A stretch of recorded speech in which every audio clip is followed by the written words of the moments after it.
Mister ladies YouTube நேயர்கள் அனைவருக்கும் உங்களுடைய வெல்னஸ் குருஜியுடைய அன்பான வணக்கங்கள். பொதுவா சில மூலிகைகளை பற்றி எப்பவுமே ஒரு ஹைப் இருக்கும். ஹைப்னா என்னன்னா, ஐயோ அதுதான் சிறந்த மூலிகை, இதை சாப்பிட்டா நமக்கு நோயே வராது, இதை செஞ்சா நம்ம நல்லா இருக்கலாம் அப்படிங்கிற மாதிரி ஒரு ஹைப் கலாச்சாரமாகவும் இருக்கும், மத ரீதியாகவும் இருக்கும், மருத்துவ ரீதியாகவும் இருக்கும். அந்த மாதிரி ஒரு மூலிகை தான் கருஞ்சீரகம். பொதுவாக அந்த கருஞ்சீரகம் அப்படின்னு கேட்டாலே நம்ம எல்லாருக்கும் ஒரு பக்கம் இது எக்ஸலண்ட் ரெமெடி அப்படிங்கிற ஒரு நினைவு வரதை பார்ப்போம். இன்னொரு பக்கம் பார்த்தா இதை சாப்பிடலாமா சாப்பிடக்கூடாதா அப்படிங்கிற ஒரு பய உணர்ச்சி வரதை பார்ப்போம். கருஞ்சீரகத்தை பத்தி இந்த மாதிரி இருக்கக்கூடிய சில விஷயங்களையும், ஏன் கருஞ்சீரகம் சிறந்த மூலிகை அப்படிங்கிறதையும் இன்றைக்கு உங்க கூட நான் பகிர்ந்துக்க போறேன். ஃபர்ஸ்ட் கருஞ்சீரகம் அப்படிங்கிறதை பற்றி நிறைய குறிப்புகள் இருந்தாலும் ரொம்ப பிரபலமாக நாம் பார்க்கக்கூடிய ஒரு குறிப்பு, மரணத்தை தவிர அனைத்து நோய்களையும் தீர்க்கக்கூடிய மருந்து அப்படின்னு சொல்லக்கூடியது கருஞ்சீரகம். நம்முடைய இஸ்லாம் மதத்துல அவர்களுடைய குர்ஆன்ல சொல்லப்பட்டிருக்கக்கூடிய மூலிகைகள்ல கருஞ்சீரகத்தை பற்றி நபிகள் நாயகம் அவர்கள் சொல்லிய ஒரு கருத்து, மரணத்தை தவிர எல்லா நோய்களையும் தீர்க்கக்கூடிய மருந்து கருஞ்சீரகம். அப்ப யோசிச்சு பாருங்க, கருஞ்சீரகம் எவ்வளவு உச்சிதமான சிறப்பான ஒரு மூலிகையா இருக்க முடியும். அதே போல உலகம் முழுவதும் கருஞ்சீரகம் புழக்கத்தில் இருந்திருக்கிறது அப்படிங்கிறதுக்கு இதுவே மிகப்பெரிய ஒரு உதாரணம். கருஞ்சீரகம் நம்ம தமிழ் மருத்துவத்திற்கோ ஆயுர்வேத மருத்துவத்திற்கோ மட்டுமல்ல, உலகத்திற்கே உரித்தானது அப்படிங்கிறதுக்கு இன்றைக்கு இதுதான் ஒரு பெரிய உதாரணம்னு சொல்லலாம். அதே போல ஈவன் நிறைய மத சடங்குகள் நாம் பார்க்கும்போது சில சடங்குகள்ல கருஞ்சீரகம் ரொம்ப பயன்படுத்தப்படுறதை பார்க்கிறோம். நம்ம கிறிஸ்துவ மதத்திலும் சரி, இஸ்லாம் மதத்திலும் சரி, ஏன் நம்முடைய இந்து மதத்தில் கூட கருஞ்சீரகம் மிக முக்கியமான ஒரு இடத்தில் இருக்கிறத பார்க்கணும். கருஞ்சீரகத்துடைய ஒரு சிறப்பு என்ன அப்படிங்கிறத நம்ம முதல்ல புரிஞ்சுக்கணும். இப்ப நம்ம உடம்புடைய செயல்பாடுகள் எப்படி நடக்குது? நம்ம உடம்பே எப்படி இருக்கு? பஞ்சபூதங்களால் ஆனது. பூமி, நெருப்பு, நீர், காற்று, ஆகாயம், 5 பூதங்கள். இந்த உலகத்தில் இருக்கக்கூடிய எல்லா உயிர் வாழ முடியாமல் இருக்கக்கூடிய பொருட்கள் வரை இந்த பஞ்சபூதம் இருந்தால் மட்டும்தான் அது சாத்தியமே தவிர இல்லை என்றால் சாத்தியம் இல்லை.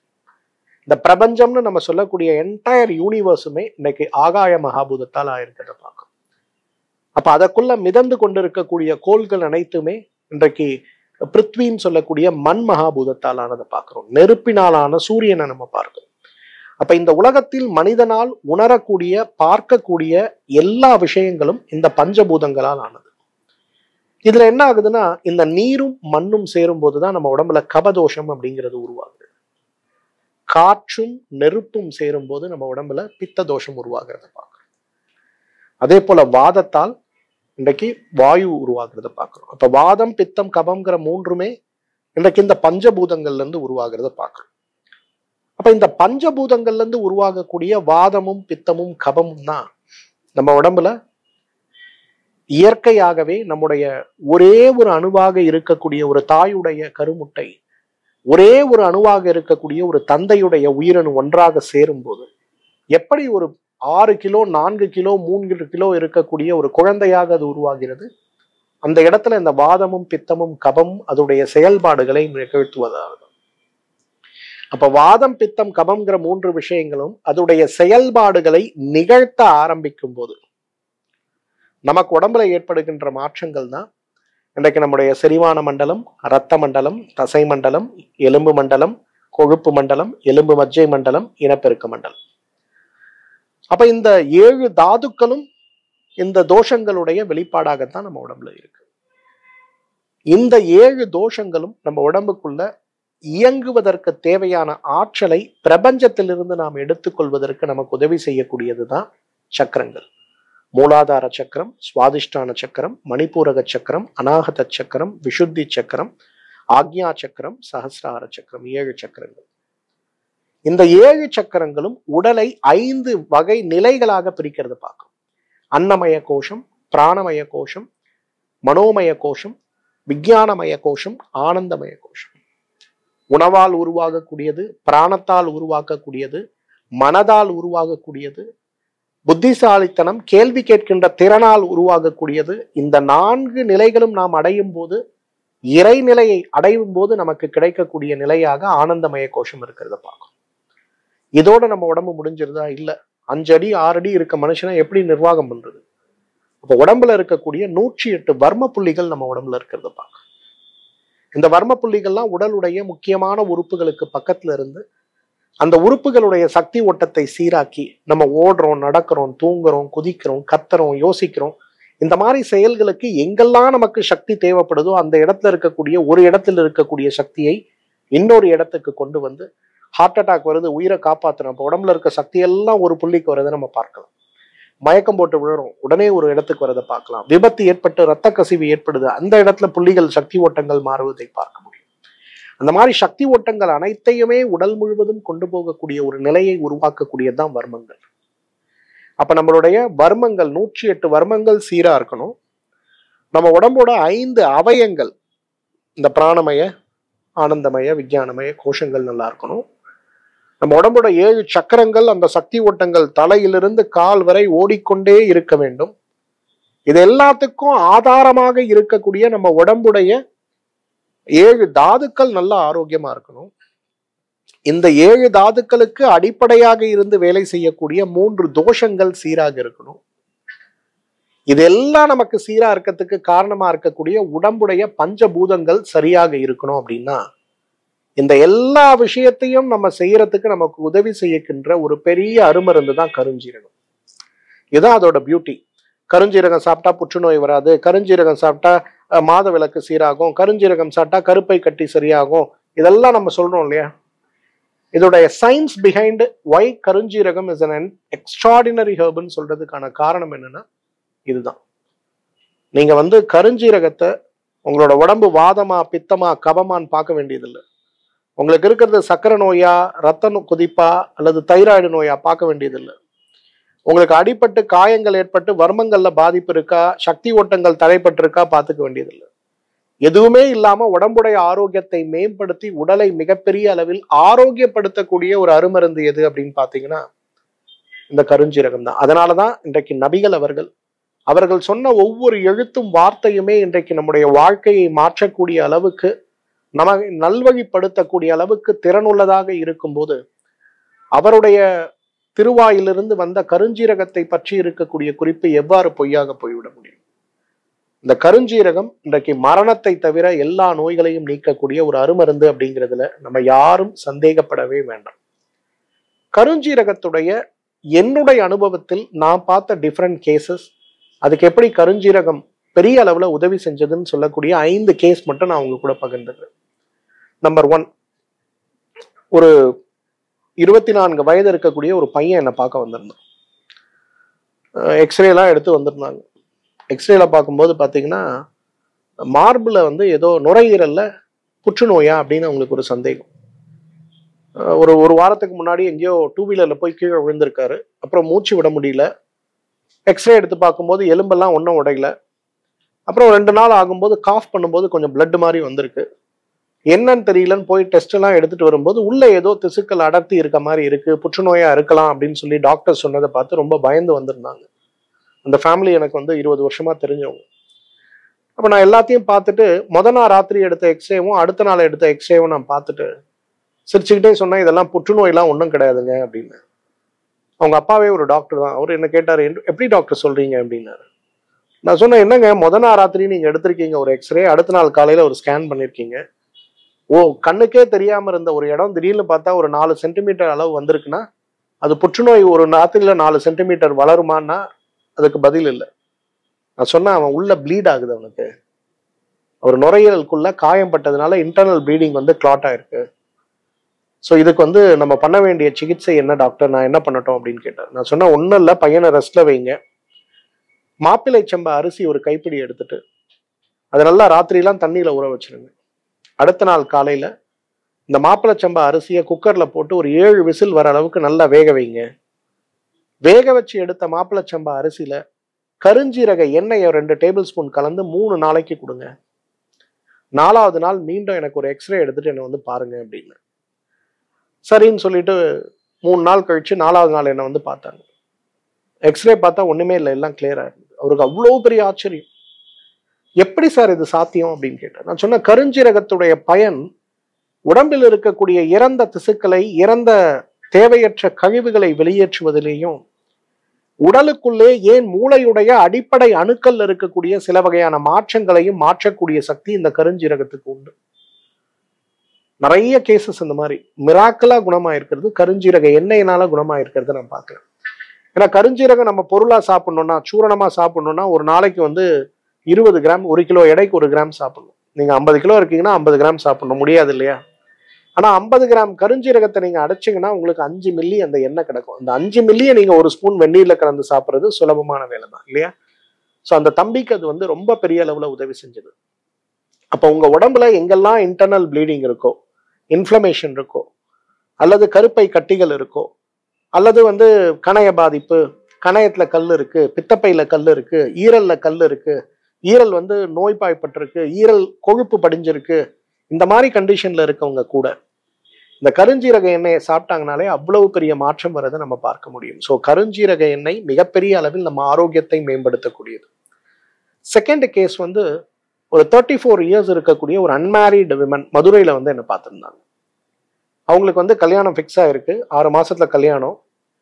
ஏதோ அடிவயிறு பாரமா இருக்குன்னு ஸ்கேன் பண்ணி பார்க்கும்போது அவங்களுடைய கர்ப்பப்பையுடைய அளவு 13 சென்டிமீட்டர் அளவுக்கும் அதுல 6.25 சென்டிமீட்டர் அளவுக்கு பெரிய கட்டி இருந்தது. அவங்க ரொம்ப ஆர்த்தடாக்ஸ் பிராமின்ஸ்.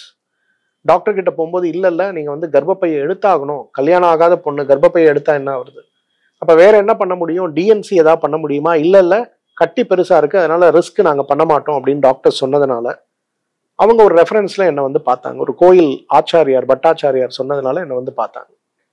அப்ப நான் எல்லாத்தையும் பார்த்து அந்த குழந்தையோட வாழ்வியல் முறை, வேலை செய்யறது, தூக்கம் எல்லாம் நாடி பார்த்து அந்த பாப்பாக்கு வெறும் கருஞ்சீரக எண்ணெய் மட்டும் 30 நாளைக்கு மருந்தா கொடுத்தேன்.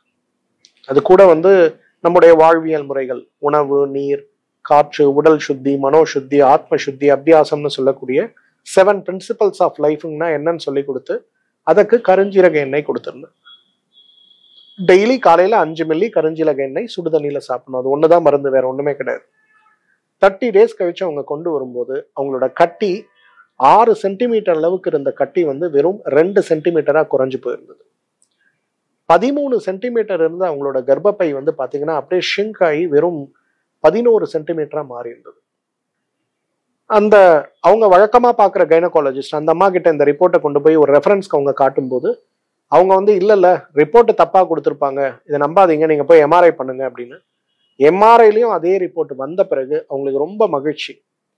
அந்த கைனகாலஜிஸ்ட் அந்த டாக்டர் அந்த பேஷண்டோட வந்து என்ன மீட் பண்ணாங்க, என்கிட்ட கேட்டாங்க, டாக்டர் உண்மையிலே கருஞ்சீரக எண்ணெய் இவ்வளோ எஃபெக்டிவா, நாங்க எவ்வளோ பேருக்கு வந்து சர்ஜரி ரெக்கமெண்ட் பண்றோம், ஒரு 100 பேருக்கு சர்ஜரி இல்லாம குணப்படுத்தினா கூட எனக்கு அந்த புண்ணியம் வந்து சேரும், நான் கருஞ்சீரக எண்ணெய் எங்க கிடைக்கும் அப்படின்னா நம்ம மருத்துவமனையிலே கருஞ்சீரகம் வந்து கோல் ப்ராசஸ்ன்னு சொல்லுவோம், ஆர்கானிக்கா பண்ணக்கூடிய கருஞ்சீரகை கொடுக்கணுமான்னு சொல்லி அவங்களுக்கு கொடுத்தோம். அவங்க இன்னைக்கு பாத்தீங்கன்னா ஒரு மாசத்துக்கு குறைஞ்சது 200 பாட்டில் 300 பாட்டில் நம்ம ஆஃபீஸ்ல ஆர்டர் பண்ணி அவங்களோட பேஷண்ட்ஸ்க்கு அவங்க ரெக்கமெண்ட் பண்றாங்க. அந்த அளவுக்கு இந்த கட்டியை கரைக்க, கர்ப்பப்பையை சுருக்க உதவியது கருஞ்சீரக எண்ணெய். 3வது கேஸ் வந்து பாத்தீங்கன்னா ஒரு சிவகாசியில இருந்து ஒருத்தர், அவருக்கு என்ன ஆச்சுன்னு பாத்தீங்கன்னா மூட்டுகள்ல ஒரு முறை அவர் 2 வீலர்ல இருந்து விழுந்துட்டார். அவர் மூட்டுல எலும்புகள்ல பாதிப்பு, தசைநார்கள்ல பாதிப்பு ஏற்பட்டு ஆப்ரேஷன் செஞ்சு அங்க இருக்கிறதெல்லாம் ரிமூவ் பண்ணிட்டாங்க. ஆனா ஆப்ரேஷன் செஞ்ச பிறகு அவர் மூட்டுகள்ல இருக்கக்கூடிய இன்ஃபெக்ஷன் மாறவே இல்லை. ஆப்ரேஷன் செஞ்ச 15வது நாள் முட்டு வீங்கிருச்சு, திருப்பி டாக்டர் கிட்ட போறாரு. கோயம்புத்தூர்ல இருக்க பிரபலமான மூட்டு மருத்துவமனை.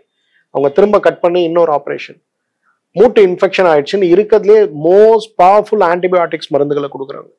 சாப்பிட்றாரு, கொஞ்சம் குறையுது, திருப்பி வருது, திருப்பி வருது. 2 வருஷமா 4-5 ஆப்ரேஷன், என்ன பண்றதுனே தெரியலன்னு வருத்தத்தோட வந்திருந்தாரு. அவர் வேலைக்கு போய் தான் குடும்பத்தை காப்பாற்றணுங்கிற ஒரு நிலைமை. இது கூட மருத்துவ செலவுகள் அதிகம். ஒரு 45-46 வயசு தான். அவருக்கு என்ன பண்றதுனே தெரியலன்னு அவரோட நண்பரோட ரெஃபரன்ஸ்ல திருநெல்வேலியில வந்து என்ன பார்த்தார். அப்ப நான் சொன்னேன், இதெல்லாம் இப்படி எல்லாம் இருக்குன்னா இதுக்கு மூட்டுகளுக்கான மருந்து உங்களுக்கு அவசியம் இல்லை, உடம்போட நோய் எதிர்ப்பு சக்திக்கான மருந்து தான் உங்களுக்கு அவசியம். அதனால நோய் எதிர்ப்பு சக்திக்கு மூட்டுகள்ல இருக்கக்கூடிய இரத்த ஓட்டத்தை சீராக்குவதற்கு, தேவையற்ற அழற்சியை குறைப்பதற்கு, எலும்புகளுடைய பலத்தை சீராக்குவதற்கு, மீண்டும் மீண்டும் அந்த இடத்துல இன்ஃபெக்ஷன் வராம இருக்கிறதுக்கு உங்களுக்கு பெஸ்ட் ரெமெடி எது அப்படின்னு கேட்டா கருஞ்சீரக எண்ணெய் தான். அதனால கருஞ்சீரக எண்ணெயை காலையில 5 மில்லி எடுத்து வெறும் வயிற்றுல சாப்பிடுங்க அப்படின்னு. அவங்க வீட்டுக்காரமா கொஞ்சம் அவங்க டீச்சர், நிறைய படிச்சவங்க, என்னங்க நீங்க வந்து முட்டுகளுக்கு மருந்து கொடுப்போம்னு வந்தோம்னா நீங்க வந்து கருஞ்சீரக எண்ணெய் சாப்பிட சொல்றீங்களேன்னு அந்த அம்மா ரொம்ப கோபமா கேட்டாங்க. இப்ப நான் உங்களுக்கு எக்ஸ்பிளைன் பண்ணேன், ஒரு உடம்புங்கிறது இந்த மாதிரி வேலை செய்யும். வர்மங்கள்ல அவருக்கு பாதிப்பு இருக்கு. வர்மத்துடைய பாதிப்பை மாத்தணும்னா அந்த இடத்துல இந்த மாதிரி சக்தி ஓட்டங்கள்லாம் அதிகப்படுத்தணுமா? நீங்க நேத்து தான் டாக்டர் கிட்ட போய் ரிப்போர்ட்லாம் எடுத்துட்டு வந்திருக்கீங்க. 1 மந்த் கழிச்சு திருப்பி போக போறீங்க. இந்த 1 மாசத்துக்கு தேவையில்லாத குழப்பம் இல்லாம ஒரு 5 மில்லி கருஞ்சீரக எண்ணெய காலையில வெந்நீர்ல கலந்து சாப்பிடுங்க. அவங்க உடனே சரிங்க நான் 1 மாசம் ட்ரை பண்றேன் அப்படின்ட்டு போனாங்க. அடுத்த முறை அவங்க போய் கோயம்புத்தூர்ல இருக்க அந்த பெரிய மருத்துவமனையில டாக்டர் கிட்ட பார்க்கும்போது இன்ஃபெக்ஷன் 90% குறைஞ்சிருக்கு. நீங்க என்ன பண்ணீங்க? ஏன்னா நான் கொடுத்த மருந்துல இவ்வளவு வேகமா இன்ஃபெக்ஷன் குறையாது. உண்மையை சொல்லுங்க, நீங்க என்ன பண்ணீங்கன்னு கேட்கும்போது இவங்க சொல்லியிருக்காங்க இந்த மாதிரி கருஞ்சீரக எண்ணெய் சாப்பிட்றோம் அப்படின்னு. கருஞ்சீரக எண்ணெய் இதை குணப்படுத்தி இருக்குமான்னு எனக்கு தெரியல, ஆனா உங்களுக்கு அது ஒர்க் ஆயிருக்கு, ஆனால் நீங்க அதே கண்டினியூ பண்ணுங்கன்னு. அவங்க வழக்கமா சாப்பிடுகின்ற ஆன்டிபயோட்டிக்ஸ் மருந்துகளுடைய அளவை ஒரு 60% குறைத்து அனுப்பியிருந்தாங்க. அப்ப நம்ம உடம்புல எங்கேயாவது மூட்டு வலி, முதுகுத்தண்டு வலி, இன்ஃபெக்ஷன் இருக்கு, கவுட் ஆர்த்ரைட்டிஸ் இருக்கு, ரொமட்டாய்டு ஆர்த்ரைட்டிஸ் இருக்கு, நம்ம கஷ்டப்படுற குடும்பத்துல நம்ம இருக்கோம் அப்படின்னா வழக்கமா டாக்டர் கிட்ட போய் நீங்க சாப்பிட்ற மருந்து என்ன இருக்கோ அதெல்லாம் கண்டினியூ பண்ணுங்க. அது கூட ஒரே ஒரு டேபிள் ஸ்பூன் கருஞ்சீரக எண்ணெயை வெந்நீர்ல கலந்து சாப்பிட முடியுமான்னு பாருங்க. அவ்வளவு பெரிய அளவுல அந்த கருஞ்சீரக எண்ணெயுடைய தன்மை உடம்புக்குள்ள போகும்போது சக்தி ஓட்டத்தை சீராக்கி, ரத்த ஓட்டத்தை சீராக்கி, பழுதை சீராக்கி, புதிய அணுக்களுடைய உருவாக்கத்தை சீராக்கி நம்ம உடம்பை பலப்படுத்துறத பார்க்க முடியும். ஸோ நீண்ட காலமாக அறுவை சிகிச்சை செய்து கூட அறுவை சிகிச்சை செய்த காயங்கள் கூட ஆறவில்லைன்ற வருத்தத்துல இருக்கவங்க நம்ம யாரா இருந்தாலும் இந்த கருஞ்சீரக எண்ணெயை ஒரு 5 மில்லி அளவுக்கு காலை ஒரு வயிற்றுல, வெறும் வயிற்றுல, அப்படி இல்லைன்னா காலை ஒரு அரை டீஸ்பூன் 2 மில்லி, மாலை ஒரு அரை டீஸ்பூன் வெந்நீர்ல கலந்து சாப்பிட முடியுமான்னு பாருங்க. இன்னொரு கேஸ், ரொம்ப இன்ட்ரெஸ்டிங் கேஸ். ஒரு ரத்த புற்றுநோய் சார்ந்தவங்க கொடைக்கானல்ல இருந்து என்ன வந்து பார்த்திருந்தாங்க. கோயம்புத்தூர் மருத்துவமனைக்கு வந்திருந்தாங்க. அவங்க கிட்ட திரும்ப திரும்ப அவங்களுக்கு வந்து இன்ஃபெக்ஷன் வந்துகிட்டே இருக்கு, நோய் வந்துகிட்டே இருக்கு, நிறைய மருந்துகள், மாத்திரைகள், பயோலாஜிக்கல் இன்ஜெக்ஷன், அது இது நிறைய பண்ணிட்டாங்க. கடைசியில அவங்களுக்கு ரொம்ப வெறுத்து போய் அந்த பாட்டி வந்து எனக்கு எந்த ட்ரீட்மெண்ட்டும் வேணாம்ப்பா அப்படின்ட்டாங்க. அப்ப டாக்டர்ஸ் வந்து ஒரே ஒரு மாத்திரையை கொடுத்து மாசம் மாசம் பிளட் செக் பண்ணும்போது வெள்ளை அணுக்கள் எவ்வளவு இருக்கு, 80,000, 1,00,000, சில நேரத்துல 70,000 வரும், சில நேரத்துல 1.5 லட்சம் போகும். அவங்களோட உடம்புக்கோட அணுக்களுடைய தேவைக்கு ஏற்றாற் போல ரத்தம் ஏத்துறது, மருந்துகள் கொடுக்கறதுன்னு ஒரு ப்ரொஃபைலாட்டிக்கா அதை ஹேண்டில் பண்ணிட்டு இருந்தாங்க. அப்ப அந்த பாட்டி வருத்தத்தோட என்கிட்ட சொன்னாங்க, எனக்கு வயசாச்சு, இந்த பசங்க பாவம் என் கூட ரொம்ப போராடுறாங்க, அவங்க வருமானத்துல நிறைய பணத்தை தேவையில்லாம இதுக்கு செலவு பண்றாங்க, நான் இறந்து போக கூட தயார் டாக்டர், ஆனா விட மாட்டேங்கிறாங்க, இந்த குழந்தைங்களோட செலவை குறைக்கிறதுக்கு எனக்கு ஏதாவது இயற்கை மருந்து கொடுக்க முடியுமா, சொல்ல முடியுமா, உணவு சொல்ல முடியுமான்னு தான் வந்திருந்தாங்க. அவங்க மருந்துக்காக வரல, நேச்சுரலா இதை எப்படியாவது கண்ட்ரோல் பண்ண முடியுமா அப்படிங்கிற ஒரு கேள்விக்காக வந்திருந்தாங்க. அந்த அம்மாவுக்கு நம்மளோட 7 பிரின்சிபல்ஸ் ஆஃப் லைஃப் என்னங்கிறத சொல்லி கொடுத்து அது கூட நான் வெறும் கருஞ்சீரக எண்ணெய் மட்டும்தான் பரிந்துரை செய்தேன். காலையில ஒரு வேளை மட்டும் சாப்பிடுங்க, 3 மந்த்ஸ் எந்த பிளட் டெஸ்ட்டும் எடுக்காதீங்க, 3 மந்த்ஸ்க்கு அப்புறம் பிளட் டெஸ்ட் எடுங்க அப்படின்னு கொடுத்துருந்தேன்.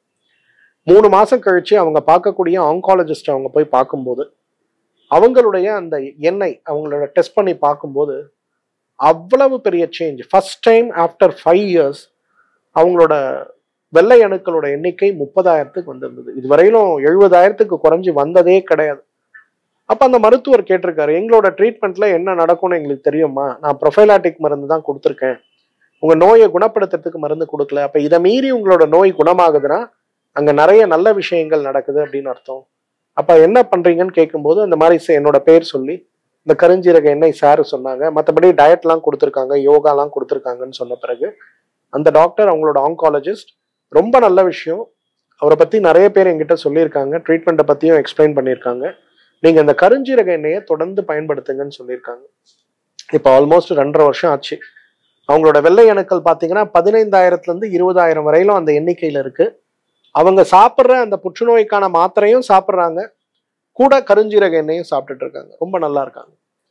அப்ப யோசிச்சு பாருங்களேன், நம்ம உடம்புல ஏற்படுகின்ற நோய்கள், ஒரு உயிர்கொல்லியா இருக்கக்கூடிய புற்றுநோய், மீண்டும் மீண்டும் அறுவை சிகிச்சை தான் தீர்வுன்னு சொல்லப்படுகின்ற நம்முடைய மூட்டுகளில் ஏற்படுகின்ற பாதிப்புகள், இன்ஃபெக்ஷன்ஸ், அதை விட முக்கியமாக தீர்க்கவே முடியாது, நீங்க ஆபரேஷன் தான் செஞ்சாகணும்னு சொல்லப்பட்ட கருப்பையில் இருக்கக்கூடிய வீக்கமும் கட்டிகள் சார்ந்த நோய்களும். அதே போல ஒரு பெண், ரொம்ப ஆர்த்தடாக்ஸ் ஃபேமிலி, ரொம்ப பெரிய ஃபேமிலி, திருச்சியிலிருந்து கல்யாணம் ஆகி 2 வருஷம் ஆச்சு, குழந்தை இல்லை. ஒரே பிரச்சனை குடும்பத்துல, 2 வருஷம் ஆச்சு கல்யாணம் இல்லை, அந்த பொண்ணை அந்த டாக்டர் கிட்ட கூட்டு போ, இந்த டாக்டர் கிட்ட கூட்டு போன்னு வரும், எல்லா மெடிக்கல் டெஸ்ட்டும் பையனுக்கும் பொண்ணுக்கும் எல்லாம் பண்ணிட்டாங்க, எவ்ரிதிங் இஸ் நார்மல்.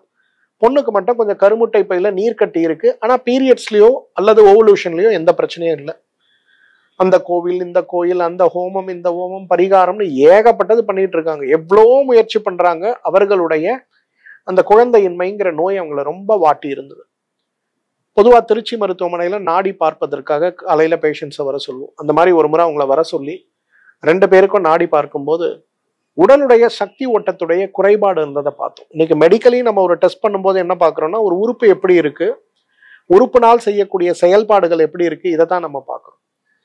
ஆனா அந்த உறுப்பு நல்லா வேலை செய்யக்கூடிய அளவுக்கும் உடலுடைய சக்தி ஓட்டங்கள் நன்றாக இருந்து ஒரு உயிரை உருவாக்கக்கூடிய அளவுக்கு அதுக்கு ஆற்றல் இருக்காங்கிறது ஒரு கேள்விக்குறி. அதை எந்த மருத்துவ முறையாலும் கண்டுபிடிக்க முடியாது. நாடி பார்த்து மட்டும்தான் நம்ம கண்டுபிடிக்கணும். அப்ப அந்த மாதிரி நாடி பார்க்கும்போது அந்த 2 பேருக்குமே அவர்களுடைய சக்தி ஓட்டங்கள் குறைவா இருந்தது. நல்ல குழந்தைகள், நல்ல பழக்கம், ஆர்த்தடாக்ஸ் ஃபேமிலி, நல்ல சத்துள்ள ஆகாரங்கள், இறைவனுக்கு பயந்து நடக்கக்கூடிய குணம் இருக்கக்கூடிய குடும்பத்துடைய கலாச்சாரம் எல்லாமே இருந்தும் குழந்தை இல்லை அப்படின்னு அவங்க வரும்போது அவங்க என்னை பார்த்து நான் என்ன பண்றது அப்படின்னு கேட்கும்போது அவங்களுக்கு நான் சொன்னது, ஒரு டீடாக்ஸ், ஒரு 7 நாளைக்கு நெய் மருந்து கொடுத்து உடல்ல இருக்கக்கூடிய கழிவெல்லாம் எடுத்துட்டு அப்புறம் அவங்களுக்கு நான் பரிந்துரை செய்தது இந்த கருஞ்சீரக எண்ணெய் தான். அந்த கருஞ்சீரக எண்ணெயை அந்த பெண்ணுக்கும் ஆணுக்கும் 1 மண்டலம் 48 நாட்கள் சாப்பிடுங்கன்னு சொன்னேன். காலையில 5 மில்லி வெந்நீர்ல அல்லது பால்ல வெறும் வயிற்றில் மட்டும் சாப்பிடுங்கன்னு சொன்னேன். கரெக்டா வெறும் வயிற்றில் அவங்க 1 மாத காலம் சாப்பிட்டு முடிச்சுட்டு அதுக்கப்புறம் 1 மண்டலம் சாப்பிட்டு மருந்தை ஸ்டாப் பண்ணிட்ட உடனே 3ஆவது மாதம் அவங்களை என்னை சந்திக்கும் போது கருவுற்று இருக்கக்கூடிய தகவல்களை பறிஞ்சுக்கிட்டாங்க.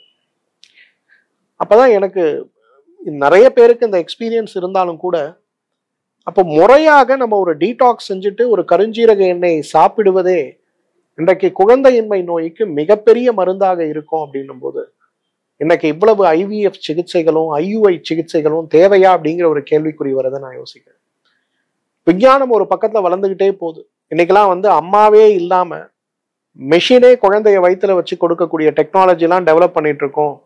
2035 ஆண்டுல உங்களுக்கு என்ன குழந்தை, உயரமா வேணுமா, கருப்பா வேணுமா, வெள்ளையா வேணுமா, குழந்தை உயரம் குண்டா இருக்கணுமா, சப்பியா இருக்கணுமா, ஒல்லியா இருக்கணுமா, புத்திசாலியா இருக்கணுமா, குழந்தை டாக்டர் ஆகணுமா, இன்ஜினியர் ஆகணுமா, குழந்தை 100 வயசு வாழணுமா, 200 வயசு வாழணுமா, அத்தனை ஜெனட்டிக் மாடிஃபிகேஷனும் பண்ணக்கூடிய அளவுக்கு இன்றைக்கு டெக்னாலஜி டெவலப் பண்ணிட்டு இருக்கோம்னு ஒரு சைட்ல சொல்றாங்க.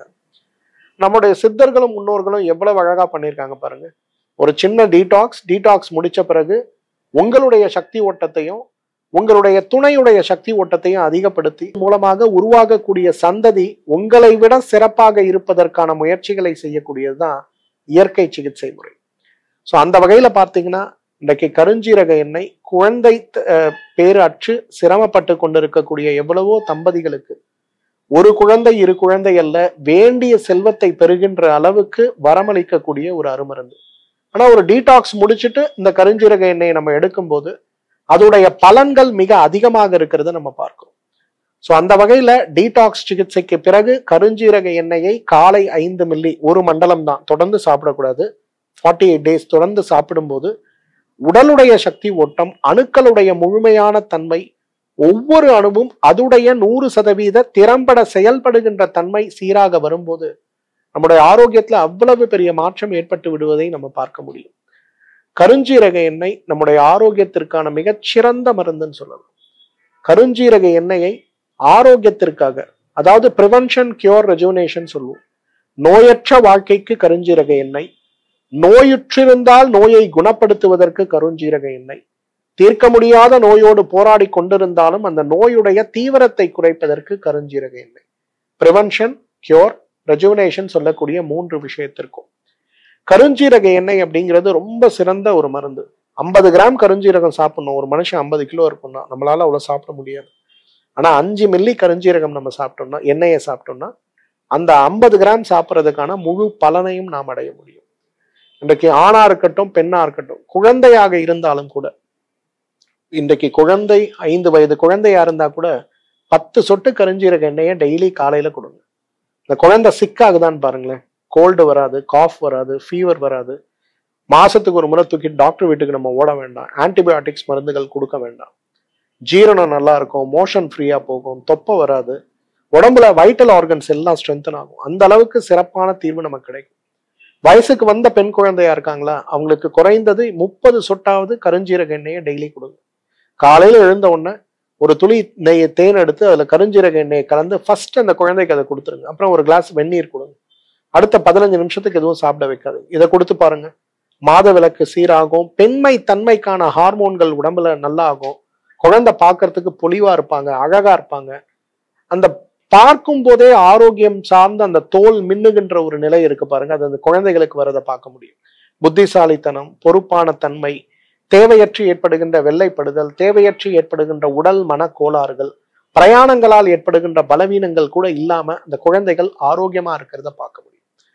அப்ப நபிகள் சொல்ற மாதிரி மரணத்தை தவிர உடலில் ஏற்படுகின்ற எல்லா நோய்களையும் தீர்க்கின்ற கருஞ்சீரகம் அப்படிங்கிறது இறைவன் வாக்கு. இந்த கருஞ்சீரகத்தையோ அல்லது கருஞ்சீரக எண்ணெயையோ தொடர்ந்து பயன்படுத்துகின்ற ஒரு முயற்சி மட்டும் நம்முடைய வாழ்க்கையில தினசரி முயற்சியாக வைக்க முடியுமாயின் நம்மாலும் ஆயுள் முழுவதும் ஆரோக்கியமாக வாழ்ந்திட முடியும். மீண்டும் மற்றொரு நிகழ்ச்சியில உங்களை சந்திக்கிறேன். அதுவரை உங்களிடமிருந்து விடைபெறுவது உங்களுடைய வெல்னஸ் குருஜி. நன்றி, வணக்கம்.